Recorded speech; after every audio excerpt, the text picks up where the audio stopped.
when I found out that you were doing this, Yeah. I was shocked. Like I'd never realised it was anything that was on your radar beforehand. Yeah. So what got you into it in the first place? I mean, my mum's a gardener, and was always a kind of keen hobby gardener. And then about 10 years ago, moved down to the countryside, and I was doing quite well on television. And I was like, get yourself a nice house, Mum. Like, let's have like a beautiful place to retire. And she found this old kind of like tatty old cottage in the middle of nowhere. She's got incredible vision, my mum, and she was just like, it's going to be like this, and then that's how the garden's going to come down, and this bit's going to sweep round here and we'll create this amazing thing with a dingly. And I was like, really? Okay, cool. And so for the last 10 years, that's been her main focus, is creating this incredible garden. It's now part of the National Garden Scheme, and she does open gardens and they raise money for the church and all that kind of stuff. Yeah. And so it's certainly, I've been around it the last kind of 10 years or so. We have a kind of running, so like in my, journey of self-discovery, I've ended up taking quite a lot of plant medicine. And every time I go off to to go and do some plant medicine ceremony, she'd be like, cool, why don't you just grow a garden, man? Like, it's the same thing, And I'm like, no, Mum, you don't understand. I have to go to the Amazon and drink this potion. She's like, cool, mate. And yeah, I suppose kind of really like, very potted history. 10 years ago, I'm on television, everything's going great. Running this whole narrative that when I get to X, which is primetime television, then I'll be really happy. I was doing mainly kind of youth stuff and Saturday morning stuff and all the rest of it. Finally got into primetime television. Obviously, it doesn't make any difference what time of day you're on television. It's all the same thing.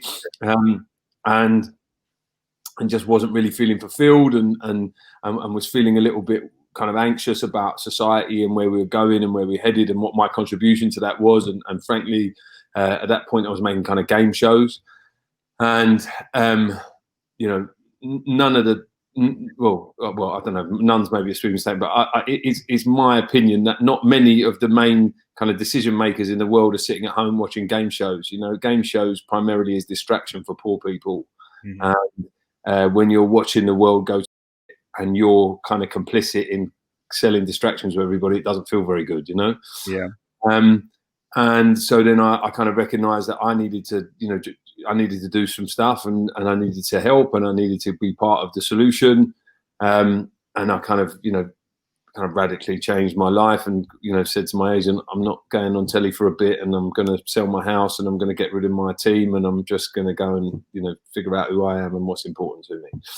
And I did a lot of community work in the middle of all of that and felt, if I'm honest, quite frustrated quite quickly. Seemingly, metaphorically speaking, there's a kind of endless stream of half-dead bodies that you can pull out the river and put a blanket on and give a cup of tea to, and you turn around, there's another 5,000. And so what you realise is, of course, there's merit in standing there and looking after people, but it's not my kind of makeup, and I want to figure out solutions. So I want to go upstream and figure out what the problem is at source. And, we have a lot of kind of fundamental structural issues with our system, which means that there's an endless, kind of supply of people who are getting over, basically. And so I was doing all this community stuff, realizing that actually it's very hard with adults, short of the building being on fire, it's very hard to get adults to go in the same direction at the same time. So then, kids are obviously the solution. If you can turn a kid into a jihadi, you can turn a kid into a light warrior. You just need to feed them with the right stuff. And that's my dog, Waldo. I don't know if you can see him. Anyway, and so I kind of knew I wanted to get into education. And then a mate of mine had written a book. He wrote books primarily on plant medicine and said to me, I'm coming to London. Would you interview me? Would you do the Q&A with me, kind of thing? I said, yeah, no problem. Send the book over, thinking it was just going to be another one on a kind of similar vein, and it turns out it was called How Soon Is Now, which was about the ecological mega crisis, which obviously now everybody's fully up to speed with, but 3 years ago you had to be a kind of climate enthusiast to be across it, Yeah. And for whatever reason, all the kind of information that I was so easy to kind of bat away, on the news or newspapers or whatever, just all of a sudden just kind of landed with me, and I was like, fuck, oh no, like if we don't radically change our behaviour, we're finished, and frankly, everything else is kind of arbitrary. And then when you're also kind of getting frustrated with the fact of like, how are you ever going to bring these two kind of like warring parties together when you look all over the world with all these different conflicts? You're like, there's only one real kind of irrefutable thing that joins everybody, and that's we're all dependent on the well-being of the earth. So then I'm like, hang on a minute, maybe long shot, this is the one kind of unifying thing. So I was like, right, we need to raise the environmental literacy of all the kids in the country. I was like, we need to set up Jedi training camps. Yeah. To make eco warriors, but they won't even know they're eco warriors because it will just be the default setting, Yeah.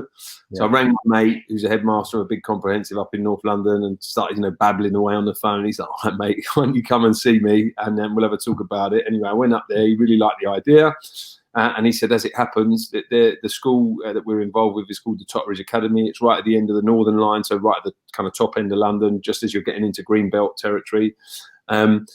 And he's like, we've got a 6-acre field sitting out the back, and we were going to do an AstroTurf on it, but we never had the money, so it's been sitting there dormant for 10 years. You can have it, Wow. So, right, fantastic, here we go, this is it, and then I'm stood in my 6-acre field, and I'm like, I've never grown a carrot in my life, you know what I mean? I've never grown anything. They never managed to keep a plant alive. Knew absolutely nothing about kind of environmental studies, and I was like, cool. So better go and cram up quite quickly, And I went around and talked to anybody who would talk to me who worked in outdoor education, and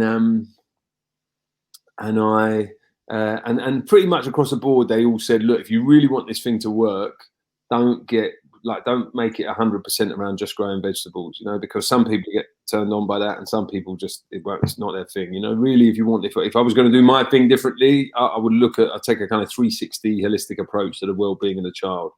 The project that I set up is called Grow. We teach. We're piloting up at this big comprehensive in North London. It's an academy now, but it was in a comprehensive for 50 years. We teach as part of the curriculum, years 7, 8, and 9, which are the first 3 years of secondary school.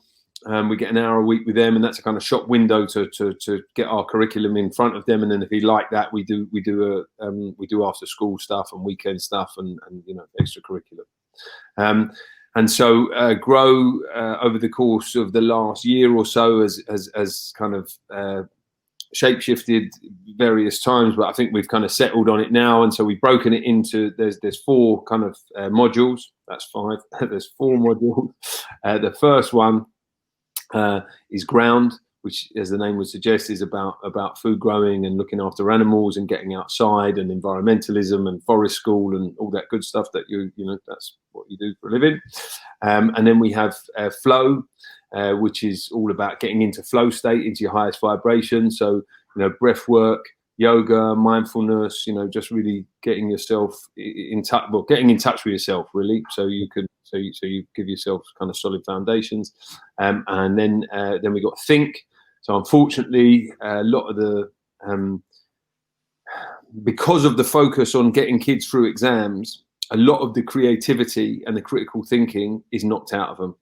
Right. So they're always looking for a kind of linear route to the right answer, and they're petrified of being wrong. And they're always looking for this A plus B equals C thing. And so what we've done is we're working with the British Philosophical Society, and we go in there and we get them to have philosophical debates. And so it's what you think and what you feel, and there is no right and there is no wrong.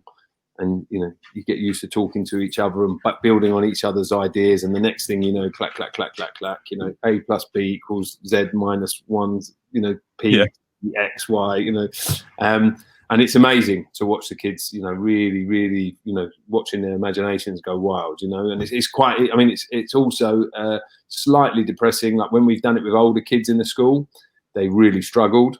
And when we do it with the year 7s, they're like, oh, and then this happened, and then that happened, and then the bird became a tree, which was also a truck, you know, and you know. So it just shows you what's going on in our education system, you know. And we're at a good school run by amazing teachers, and yet, unfortunately, because of what they're having to conform to by way of a kind of curriculum,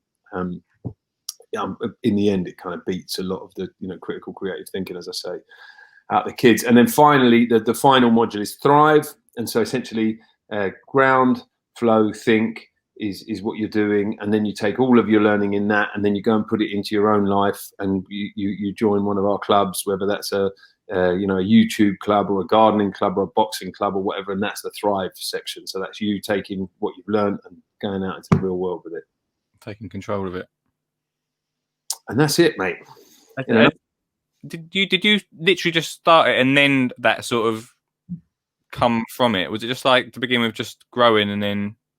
So when I originally put it to the headmaster, it was a kind of eco warrior training camp is what it was, and then as I say, when I went and talked to a bunch of people who literally just work in kind of environmental studies and outdoor learning with kids and predominantly focus around growing, they were like, look, man, just broaden this thing out, you know, find a route into the kids. And that's what I guess I've learned the most in the last year or so. Unfortunately, the system, you know, and it's easy, you know, caveat all of this, you know, it's easy for me to say this. I've only been in it, you know, a couple of years, and we're only doing it on a small level. So, you know, and I'm sure there's a lot of kind of systemic, what's the right word? Like there's a bunch of stuff that means it's very difficult when you start doing things at scale. But what I've learned, I think, is you need to figure out what the kids want to do, and then try and weave your agenda into it, rather than getting the kids, pacifying them, you know, subjugating them, and then trying to push your agenda onto them, because already by then their eyes are rolling and they don't really care, you know. So, for example, if I go to a lot of the kind of, you know, schools the same as when you and I were at it, if you can get the older kind of cooler kids into something, then a lot of the younger ones will follow. So if I go to the older kind of cooler kids and say, do you want to do some yoga and some gardening and some breath work and all the rest of it? They're like, no, right, mate, you know. However, if I go to them and say, do you want to join our boxing academy? They're like, yes, I'm there. What you got for me? You know, and then, of course, when they're doing their boxing program, they have to do a nutrition module. Okay, so you have to come out on the field and see how things are grown. Oh, hang on a minute, you're doing some gardening. You know, then we do a sports psychology, you know, section. So it's all about visualization, manifestation, focusing on the win. We're going to do some breath work. We're going to do some meditation. Oh, hang on a minute, you're meditating. You know, so we're getting into your flow. And then we'll do you know, like sports science, so learning different ways of, you know, the anatomy work. So let's have a look. We'll do some yoga, maybe we'll try that out. Here's Anthony Joshua doing some yoga. Here's Conor McGregor doing animal flow and calisthenics. So you get them all. So you just have to be smart about how you weave your thing in. Basically. Yeah. How many of you are at that school doing this? There's probably in our kind of core team, there's probably, I think there's 5 of us or 6 of us across part-time and full-time. And then there's probably the same again in facilitators and coaches and, you know, volunteers. And we've got a couple of apprentices we've just taken on as well, which is great. So, you know, probably all told, if we had a Christmas party, there'd probably be about 15 of us, I'd imagine. Oh, quite. And so it's the idea that this is going to be rolled out at like all schools in the future. That's the plan, definitely. Yeah. So if we can get it right here, you know what, you know, the truth is, whilst everybody can see the merit in what we're doing, you know, big scale systems really run on data. So we need to show metrics that this improves the stuff that they're, you know, really worried about, and stuff that can't be perceived as being soft skills, really, which is what a lot of this would come under. So if we can show that with kids who are involved in Grow, their attendance is better, their behaviour is better, their overall scores go up on their exams, so on and so forth. If we can hit all of that, then for sure the Department for Education will be like, irrespective of what somebody's driver is as to why they want it, I couldn't care less. So if that's what they're interested in, and I can prove that, they'll take Grow, and they'll run with it. So that's essentially what we're trying to do. How are you funding it at the moment? Sorry, mate, you just cracked out there. How are you funding this at the moment? Beg, borrowing, and stealing. So I remortgaged my house to put a load of money up at the beginning so we could kind of get going. Had some really, really incredible donors, come and supported us and helped us. Mayor of London's got behind us. And we did a crowdfunding thing where so a lot of community could get behind us as well, and then as we're just kind of converting into a fully fledged charity and now under our own steam at the moment, which means we'll be able to get hold of kind of grants and trusts and all the rest of it. So yeah, it's basically you got to try and keep it going for a few years. Until you can get a bit of profile and you can establish yourself, and then those great big pots of money from the National Lottery and Comic Relief and big institutions like the Wellcome Trust and the Esme Fairbairn thing, they then can see, okay, these guys are legit and they're doing something good and they're here to stay and we'll support them. There is quite a lot of money out in the system. You've got to stick around for a few years. That's the truth. You can't just show you like a flash in the pat of hand. Yeah. Can you send some money over? Yeah. What you mean? The parents must obviously see the difference from their kids. So they're community-wise, you must get a lot of support now. Yeah, you're sort of in the school. Definitely, yeah. We have. All summer we ran. We had a. So on a Wednesday we'd send. So free school meals were running a lot over the summer at schools. Some schools were giving out vouchers so the parents could go to the supermarket and grab some bits. Some schools were giving out food packages. Our school was doing both. And so we were supplying a lot of vegetables to the school canteen, and that was going out to the kids, which was great. And of course, the kids and the parents would come in every week and we'd see them and have a nice chat and build a really lovely relationship with them. And then also we'd have a farm sale every week selling produce.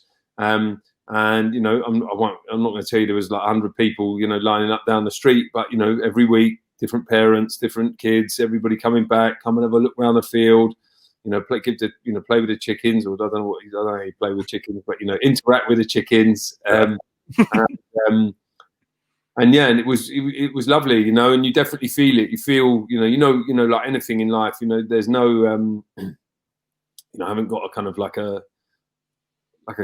a badge or anything, or an absolute marker that can tell me this is definitely happening. But you feel things, and you can feel when I've been around long enough to know when something's happening or something's not happening, and this is definitely happening, and you can feel it. Have you had any pushback from teachers and that? Because one thing I've found doing what I do is you'll always get the teachers that are bang into it and all over it and love it, and then there'll always be ones that stand at the back and sort of a little bit what's going on here? Yeah, I mean, as with anything in life, there's always people who are asleep, and or people who think differently. And I think we've got a finite amount of energy, and I think you just have to concentrate on the ones who've got their eyes open and can see what it is, and if the other ones want to come with us, then great, and if they don't, that's also their prerogative. I had this kind of funny little moment a month or so ago. Just so we've got our field and then another big field, and then there's a great big estate called Dollis Valley, which is where most of our kids come from. And we went on to Dollis Valley, and there's a thing called the Rainbow Centre there, which is an amazing kind of community centre that they're doing their best to defund and smash the bits. But anyway, that's another story. Anyway, so we took the kids. We were going to take the kids up to the farm. And spend the afternoon there, and I went and got a group of these kids, and we're walking out across the field, which is literally 100 meters from where all of them live, right? And I'm like, do you guys come out here? Oh no, we don't come out here. No. There's drug dealers, and we're not drug. There's homeless, drug addicts or whatever living out here. And I was like, wow, okay. And beautiful kind of rolling fields that go on into the countryside. It's so nice. Anyway, and in order for us to get out to in order for us to get to our field, you have to go over like a tiny little brook, like a tiny little stream kind of thing. Yeah. And it's the middle of summer, so the water's not high, and they've got kind of stepping stones going through it. I'd say it was probably like 6 on 10 for difficulty, this thing. Yeah. And we get to it, and there's like a 65-year-old lady in our group who's got hip problems. There's tiny little kids, and everybody's like, we got this. And one girl just started it. Do you know what I mean? She's like, I don't want to go there. I'm not going through that. I'm not having this. And at the beginning, I was kind of entertaining it, and I was just like, hey, calm down, don't worry, and everything's going to be okay, and we'll find a solution. And she just kept on and kept on. And I just thought, you know what? Some people are going to get left on the other side of the stream, man. Like, that's how it is. Yeah. I haven't got time for this. This is already difficult enough as it is, So try and sort it out. I just walked over into the middle of the stream, helped everybody across. She was the last one. I was like, you can come if you want, and if you don't want to come, you live just there, so just walk home, And of course, she was like, oh yeah, no, I'll come. And then she came across, and she had the best day. And afterwards, she was like, sorry about earlier, and So, I think, of course, you have to respect everybody's different, and you have to try to bring everybody to the table, and you have to do it with love and compassion and all the rest of it. But you also have to accept that some people are stuck in their narrative, and as I say, we're on a bit of a, we're on a clock here. If we don't sort this out, then we're all finished. So there's only so much. There is going to be some collateral damage, I suppose, is the kind of callous way of looking at it. Yeah, it wastes a lot of time, if not, I suppose. Yeah, which is the thing. Like at the moment, obviously, because of like COVID and that seems to like just run over it pretty. Has that been a struggle to do stuff still? Or you still been able to make it happen? I mean, the truth is, we haven't had any kids around, or haven't had many kids around for the summer. Yeah. Which has obviously been a bit weird, because doing a kids program with no kids is slightly abstract. We've been doing some stuff online with a lot of kids. As I say, we had some kind of like contact points when they've been coming in with their families to come to pick up the free school meals or get some stuff from the shop. But also the flip side of that is we've had 6 months to like smash it out and get the farm in great shape, and not been focusing on teaching, but actually been focusing on doing. And now, from literally a kind of barren field 6 months ago, we've got like a fully fledged community garden. So amazing. Yeah, there's swings and roundabouts. And also, I think kind of longer term, if you're pushing a kind of alternative narrative that people need to get outside and get in touch with the nature and take your foot off the gas a bit, then global pandemics maybe not the worst thing to kind of back up your argument. Well, it's definitely boosted that that side of things, isn't it? Yeah. 6 weeks holiday. So during the 6 weeks holiday, do you manage to use the farm when the kids aren't at school? Yeah. So we our land is kind of adjacent to the school, right? So you can access it without being in the school. So yeah, we were there. So the idea is 9 till 3 during term time. It's a school facility, so it's for our school and other primary schools in the borough. Right. Or anybody who wants to come, any schools that want to come to it, basically. And then outside of that, so outside of term hours, it's a community project. Okay. So have you had any other schools come yet, or? We've had primary schools come up, yeah, and we're just in the process of doing a bid with John Lyons, which is a really amazing charitable trust, basically, who give grants, and we're doing a project with our 4 main feeder schools.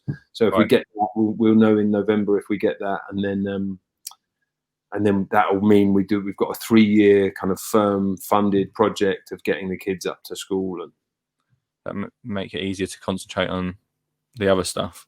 Yeah. If it was to be replicated elsewhere, would you have to do that? Would you have to have this like away from the school, so the school come to it, or would it be on the school grounds? I think so. I don't need to tell you this, but like it's amazing what you can grow on 10 by 15 meters, for example, if you know what you're doing. You know what I mean? Probably you can probably do most of the vegetables for a school on something like that. You know, so you don't need acres and acres and acres of land. So if you're a school with a bit of green, chances are we can probably and there's a lot of dead zones in schools. There's a lot of roof space. If you're creative with it, you can probably figure out a way to use that land. If you're talking about like real inner city schools where they've literally got like a small tarmac playground, I suppose long term what we'll do is we'll work with councils and we'll work with property developers who are endlessly trying to kind of greenwash and make themselves look good, and create kind of like central urban hubs. Where you can like you could stick one in the middle of 5 schools and everybody can use it basically. So community farm from that perspective. Obviously with our curriculum you don't there's 3. I don't know why I keep putting up the wrong amount of fingers. Obviously quite early. There's 3 different modules. So you've got ground, you've got flow, you've got think. There's a lot you can do. There's a lot you can do without having any outside space at all. And for example, the last couple of weeks, we've actually even been doing our ground module inside one of the classrooms or just out the back of one of the classrooms. So it's all doable. It's just about whether there's a will there and if you want to make it work. As we know, like literally anything is possible. Yeah, definitely. Are you just concentrating on secondary, or are you doing primary as well? So there's a lot of. I mean, this is a sweeping statement from someone who's been in education all of 2 years. When I looked around, there's a hell of a lot of stuff going on in the primary scene. Yeah. So there's loads of kids, even just from when we started to now. Like the amount of year 7s now who come and go like, oh, we grew vegetables at our primary school. We did some yoga. We did some breath, mindfulness or whatever. And so there seems to be a level of literacy and all the stuff we're interested in primary schools. And then what happens is they come out of the primary school, they go into this, exam factory thing. And then gradually over the course of the next couple of years, all of that good stuff kind of just gets pushed to the side because unfortunately the only, metrics that will see the school get more funding the next year are getting these exam results. Yeah. And then it kind of wanes. So I suppose what I want us to do is set up a program so that when these kids turn up in year 7 and they've had experience of all this good stuff, we can get hold of it and go like, right, come on, let's ramp it up. Yeah, that makes sense. Because the reason I ask is because one of the so I've been thinking a lot this year about what to do with primary schools because they do a lot there, but it usually always tilts on that one teacher, and if that teacher leaves and that school doesn't do it, and I've been really I don't want to just come up with another because there's loads of there. You're right. There's loads of bits for primary schools, like RHS and all different sorts of organisations that are all chucking their stuff at schools, but nothing brings anyone together. So sometimes it feels like I don't know. Sometimes if you might feel like this from other bits, but sometimes it feels like people want to be the hero of stories. Yeah, and actually the kids get lost in that because they want to. These like brand stuff, like when I did stuff with M&S at the start of the year was great because we got kids excited, but they were like the hero of the story, and then they were like, "We'll see you later," and that was it. So I don't want to just chuck in like another organisation to get it going. So it's a difficult. Yeah, I mean, my thoughts on that are how I suppose the first time I got involved with cool, like with like interesting education stuff was with an organisation called Independent Thinking. Right. I think they're called Independent Thinking. I'll double check that afterwards. It's a group of teachers who are doing things differently, who all just kind of made this kind of loose association. And then the idea is you're in a community, you can share ideas, and once every 6 weeks, one of the schools does an open day, and you can go round as a member of Independent Thinking and have a kind of you know, be able to go around and see what's going on in that school, and that Yeah. way we're able to just amplify and you know, shortcut loads of cool stuff and join up. So I definitely think that there needs to be a kind of, not a governing body per se, but a kind of like a kind of community hub. And that doesn't necessarily mean to have to be a physical community hub. I meant more kind of metaphorically speaking, where you're like the kind of association of, you know, green stuff in primary schools or whatever it is, you know, like you'll have to find a better name than that. And then whether or not the school is implementing the innocent smoothie growing, you know, program, or the M&S one, or the RHS one, or the whatever, you guys are all there to say, right, come on, like you know, like let's create some kind of coherent organization in the middle of this, where we can see what everybody's doing, share ideas, not make the same mistakes, not double up, you know. And I definitely think there's space for that, and it needs it, you know, because otherwise, as you say, it's just a bunch of disparate people all coming in, all thinking they, you know, they kind of like they're coming to save the day, or they know better than the next person, and as you say, it's very reliant on the individual. So that person then falls out of the loop, and then you know, they start the program, and then it all just kind of dwindles off, and then there's a load of half-dead plants there, kind of thing, you know. And the kids are like, "Oh, is that how you look at it? It's almost better you don't do anything rather than do that," you know. Yeah. So yeah, I think there's definitely space, you know, and I'd be super up for, you know, helping in any way we can to try and create this kind of union of people who have a vested interest in horticulture in schools, you know. Yeah, definitely, man. How is your horticultural knowledge now, mate? Absolute rubbish, mate. It's funny, you know, that and it's a pattern in my life. It's not just, you know, it's here, you know, the same things obviously just, you know, showing themselves up again. But I like having an idea, trying to figure out how you can deliver that idea. And then I always just kind of scoot around the edges of it when it's really kind of running, you know. So I'm there, like, you know, I was getting all the cooch out. I was digging all the beds. I was making sure everything had come from wicks. I was, you know, like, you know, lumping all the mud around, or, you know, the you know, whatever, just like, you know, anything. I'll, you know, lump it around. I'll deliver all the vegetables. I'll do, you know, I'll put the tent up where we cover ourselves from the rain. But for some reason, I haven't, you know, totally got the, you know, like I still haven't grown anything myself completely from seed. Don't panic. I'm not going to do my top 10 questions in gardening for you. Then people like you are important though to bring it together, because, you know, I know loads of people in horticulture, but without ideas, people to actually make it happen, it just wouldn't happen. Yeah. Where can everyone find out more about this dude? www.wearegrow.org. Awesome.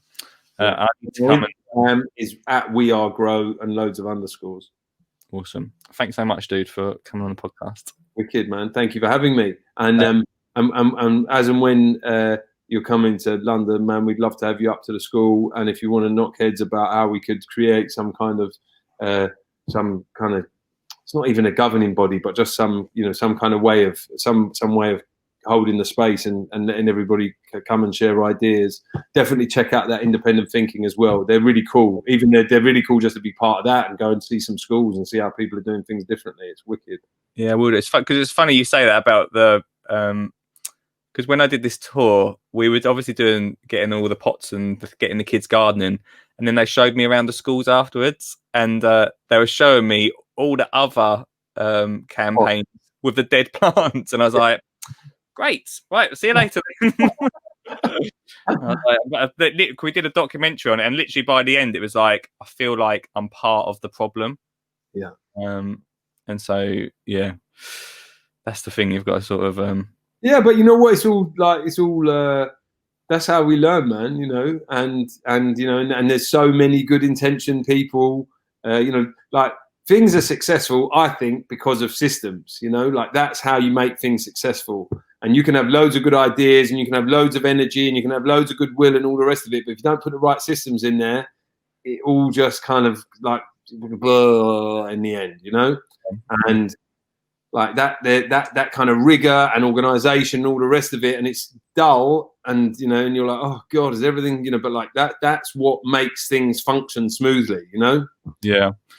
And so, you know, you've now had first-hand experience of this thing, and now you can step back from it and go, right, like I see the landscape, I can see the pitfalls. You should get in touch with half a dozen other people who've done other things and go like, tell me the best bits about what you did and the worst bits about what you did, which is exactly what I did with Grow, you know. Yeah. And then go, okay, let's all agree that this is the kind of, you know, this is the, you know, roughly speaking, this is the kind of journey of how these things should work from beginning to end. And then let's be a resource and let's help people. So when the next bunch of well-intentioned, you know, well-meaning, well-funded, whatever group of people come to try and do something, you can say, look, our cumulative experience suggests that this is the way to go, and we can help you and we can hold your hand through this. And really also what's interesting is if you had, you know, like, and it doesn't cost a lot because you can get universities to do it. If you measure the data if you can give impact reports to how these things have really affected kids, and you just show them a few, like you show them the Marks and Spencer's one and go, in the end, it didn't really do anything, that people will start listening. Yeah. You know? That's what people, you know, like anecdotally, like, oh, it didn't work so great. Nobody cares about that. Like proper, robust data that goes like, look, this is where it went wrong. This is how, you know, and we've talked about it, and this is our, you know, response, and this is how it can be better. Then shit will change, you know.